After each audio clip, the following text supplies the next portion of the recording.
नमस्कार। श्रीमद् भागवत महापुराण में आपका स्वागत है। बहुत समय पहले की बात है। ये वो समय था जब पृथ्वी पर धर्म, भक्ति और तपस्या का युग था। लोग तपस्या और योग से भगवान को प्रसन्न करते थे। लेकिन क्या आप जानते हैं कि कांवड़ यात्रा की शुरुआत कैसे हुई और सबसे पहले भगवान शिव का जलाभिषेक किसने किया था? आज हम आपको बताएंगे कि पहला कांवड़िया कौन था और क्यों शुरू हुई कांवड़ यात्रा। पौराणिक मान्यताओं के अनुसार भगवान परशुराम को सबसे पहला कांवड़िया माना जाता है। परशुराम जी विष्णु के छठे अवतार थे। वह एक महान योद्धा, ब्राह्मण और शिव भक्त थे। एक समय की बात है, परशुराम जी घोर तपस्या में लीन थे और उन्होंने संकल्प लिया था कि श्रावण मास में शिवलिंग का जलाभिषेक स्वयं करेंगे। परशुराम जी हिमालय की एक गुफा में तपस्या कर रहे थे। वहीं उन्हें संकेत मिला कि यदि वे श्रावण मास में गंगा जल से शिवलिंग का अभिषेक करें तो उन्हें अपार पुण्य मिलेगा और समस्त पापों से मुक्ति भी। तभी उन्होंने निश्चय किया कि वे खुद गंगोत्री से जल लाकर शिवलिंग पर चढ़ाएंगे। परशुराम जी पैदल चलकर गंगोत्री पहुंचे।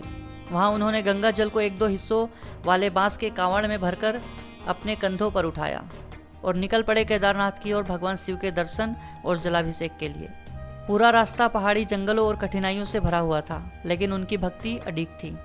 कई दिनों की कठिन यात्रा के बाद वे शिवलिंग तक पहुंचे और गंगा जल से भगवान शिव का अभिषेक किया।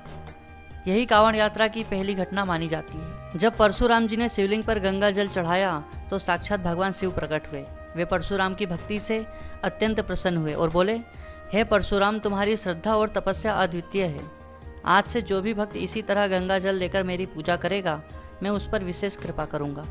बस तभी से हर श्रावण मास में कांवड़िए गंगोत्री, हरिद्वार, गंगानगर जैसे स्थानों से गंगा जल भरकर पैदल यात्रा करते हैं और अपने गांव या शिव मंदिर में जलाभिषेक करते हैं।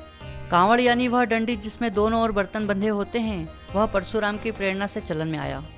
यह यात्रा केवल एक परंपरा नहीं बल्कि शिव भक्ति की परीक्षा है। कांवड़ यात्रा आत्मसंयम, श्रद्धा और समर्पण का प्रतीक है। जल लाने वाले को कांवड़िया कहा जाता है और यह परंपरा आज करोड़ों भक्त निभाते हैं।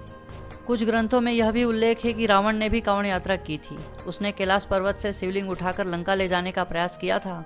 हालांकि यह कथा अलग है और उसमें रावण की अहंकार की परीक्षा होती है, लेकिन परशुराम जी का गंगा जल से शिव का अभिषेक सच्ची भक्ति और समर्पण का प्रतीक है। भगवान परशुराम को पहला कांवड़िया माना जाता है। उन्होंने गंगोत्री से जल लाकर शिवलिंग पर चढ़ाया। यही परंपरा आज भी श्रद्धा और भक्ति के साथ निभाई जाती है। अगर आपको यह कथा पसंद आई हो तो वीडियो को लाइक करें और चैनल को सब्सक्राइब करें। धन्यवाद।